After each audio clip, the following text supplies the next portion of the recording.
like maybe FNG Run is in trouble. FNG. Lightning Storm skilled level 1. Hey, he at least got his Observer Ward down, that he cannot juke. It's like if this was 1 or 2 heroes, then maybe Blinding Light in space and okay, Tree and Lightning, but it is in fact the Tiny that gets the first blood. And Immersion? Where are you off to? At least they have a Beastmaster Hawk giving him extra information, but I think he's looking for a better equation. Alright, that'll help. Bottles up an Arcane Rune. Trouble on bottom lane. As Ego is already rotated down. To work with Faith Beyond, they'll go underneath the tower to kill off this Beastmaster, even with the boar slow. Cycling Dagger will slow him up just as much, and Beastmaster tries to turn towards the south, but the Firestorm is way too much damage, but Ego wants to ensure it with the Stifling. Quick little fortification, that's just top lane, Dahak. Oh boy, they're falling apart. A level 4 Terrorblade versus a level 7.5 Leshrac. You may as well make it 8 and a bit. So he pushes way faster here with this wave. Avalanche is gonna miss, but that's why he just tossed the Leshrac further forward. Support's coming over from Dahak, but I don't think he really wants to be involved in this penitence. Okay, he's gonna give life to Afro for the tree toss. Up to Dahak, they're looking for a secondary slow. Or they just toss it, but they toss ASD over towards the Terrorblade. He's already used the Thunder, and the Pulse Numbers hitting both Avo as well as Dahak.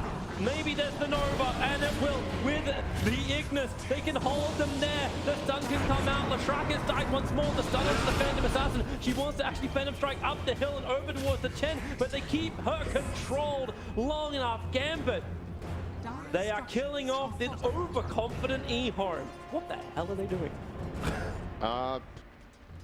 As weird as this might sound, that was a draw. Looks like Gambit have grouped up quite heavily. They're trying to be the ones to initiate. The Avalanche is slowing the push, and that's going to be the way to do it. Beastmaster Blink reveal, roar onto Tiny. Still taking a very long time to get going with a stick touch of Faith Beyond. He's going to come in with a pit. It's still a very dead Tiny. But they're doing it around the 15-minute mark. Instant smoke. They're going to go for Roche, maybe? They changed their mind. They're heading up top. Oh, they changed their mind again. They're heading into the pit. It's already being pinged. Beastmaster started it, and they burn Metamorphosis. They have to do something like this. But Faith Beyond doesn't have a lot of mana. In fact, he's got no mana to cast a single ability apart from, okay, well, Dark Rift now. So you'll throw the Firestorm in. Innocence is nearby. They want to put that Blightstone actually into the inventory so it can help out. Terrorblade has Thunder available. Underlord's offering the line. As the Ignis trying to create a little bit more space, but here comes Leshrac. The Ignis got a little bit more time left on it. Roshan down to 300. Who's got this one? Icarus dives forward. The jump in. Aegis the Immortal is all still going the way of the Dire side. But 2 heroes dead so quickly. Tide will come back to the world of the living. Beastmaster is just isolated on the outside, but there's your Ravage finally going off. Leshrac needs to be able to survive through this. Burning through Afro with the help of PA. They do kill him off quickly. Underlord died for the cause. Phoenix is also on the run. No Icarus dive available in Immersion. He actually just stops moving for a second. I think Gambit is still a little bit, yeah, they're in trouble. ASD just gets called in. A little bit, you think? Yeah, I was looking for a better word than tilted, and now it happens again.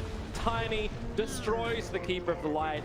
The advantage pushes towards 10k gold, and it really does feel like the pre-booking is underway. Check in for your flights, Ehome, but you're not on the plane just yet. Terrorblade can try to find a pick, but only if Ehome are spread thin. That's what they need to bank on right now, setting up that exact situation. Well, push is coming on bottom lane from Gambit.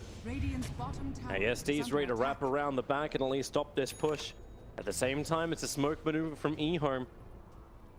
They have Tiny and Shen looking for an opportunity. And they're going to find one. There's going to be Immersion right in front of them. Hit him up, throw him down while bottom lane. ASD gets initiated on. The roar is out. Have they got enough damage to get through him? Hand of God gives ASD a little bit more life. He will not be able to find the kill onto the Beastmaster. He runs away. The Ignis underneath the tower. Faith Beyond. Yep, got it. He didn't get it. It expired. The tower. It expired. Okay. It actually expired. Oh, Beastmaster, he's gonna find his way out. Looks Avalanche? like it. Yep. Too late. Guessed it right, but did it too late. If it's flat 5-on-5, the conditions for you to win a fight are pretty tough to meet. Courier. Yeah, good too. That's what. Yeah. No items, but it's worth gold. It's about 1k. It's money. Not bad. It's his way to finish up. What was it? Solar Crest on the courier? Something? Here's that moment. The TP out failure. At this point, though, Ehome still feel very, very comfortable. as Ego is getting so huge. Working his way into the Abyssal Blade. They smoke up on the side of Ehome at the same time. Gambit has done exactly the same type of thing. Avalanche toss combo. Goodbye to the Keeper of the Light. The rest of Gambit, they were kind of looking for a fight because it's their blink reveal. Stifling Dagger flies forward, a blink away from Beastmaster, will be able to dodge it. If he hits a dagger crit on Phoenix, he loses 80 or 90% of There's his the health. jump, no crit. Still takes out a fifth, and now Dark Rift. Everyone's coming. Alright, that answers our question, Toby. That was 1400. All right.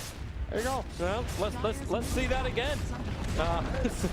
Tier 3 tower melts. The other big part of Latraki turned on Diabolic Edict, and no building is able to survive. They can take so much of the base. There's no way Terrorblade can kind of push this, but Chen's doing it again. Innocence, he's pulling him in, looking for the fight. The Avalanche will cancel the TP back of the Hug. And then, oh, okay, swap the life with Tiny, but that's 1606. Crit kills off Terrorblade. Maybe he didn't have the Chen buff before then. Nah, he must have had that.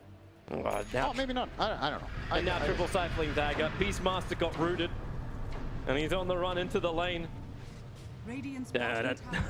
Blinker TP into the trees. Anyone gonna stun? Not in time. Initiation is like he could do it himself. As you said, Roshan's been killed off.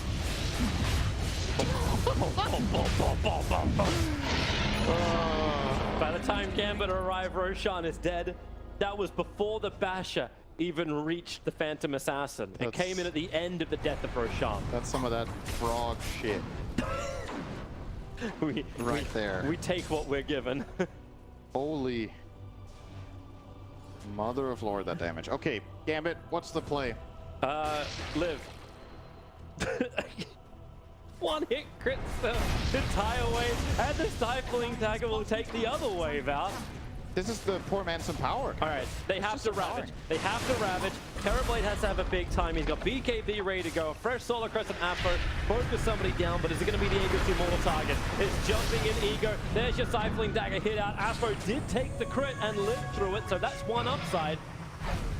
But Ego is the only target that's currently presenting. ASD's perfectly in the side, waiting for his own jump into the back lines in the back of his own Neural Scepter. And Ego, he'll just take this. He knows they can't kill him. Illuminate spam can hold it back. Now the Edict from ASD is going to get involved too. Beastmaster Roar, that's the target they want. And Tiny tossing him around. The Rabbit, it'll fly out, combining with the Ego, the bottom line, forcing Ehome in way too deep, a lot deeper than they wanted to. With Latrak Depth, they've got a chance. And now, even with the Nova, they cannot reach it. They cannot kill it off. Will the Sun Tommy be right on the edge of the Ego's immortal? It's a fraction of a second too early. And Phoenix deleted from the game. PA will look for a little bit more, jumping out of the pit, over towards Afro, under the tier 4 towers. He's cracking melons with hammers, and maybe with the thunder, the Hawks. No, the chance isn't going to be there. Another crit, another back. They bring down Ego. Still a triple kill for him. Buy him back, and Chen is dragging him back to the engagement. The root is down, and Gambit are on the run. Back to the fountain, back to safety, back to triple Stifling Dagger, just ripping apart all of your life. 2 lanes of racks in favor of Ehome, and they're looking for the third. Yeah, Gambit used everything. So how are you going to deal with this guy now? This 3-on-3 or even 4-on-3 as it's going to be in a second when they pull up the Tiny after TPing home again. Ehome are halfway there. Gambit, they're living on a prayer. And he keeps healing. He just keeps healing this PA up with the Divine Favor. So all this harassment doesn't really do anything. They're waiting a little bit longer. Again, as he said, Ravage on cooldown. Tiny jumps in. Avalanche toss, throwing back the Beastmaster, trying to keep him alive, trying to jump forward, looking towards Innocence. They're going to get rid of the BT's level 2. Chen is down for the count for the moment. He'll buy back into the game. Remember the PA still alive, but sitting in the back without the bump. And Stifling Dagger FNG just got blown up.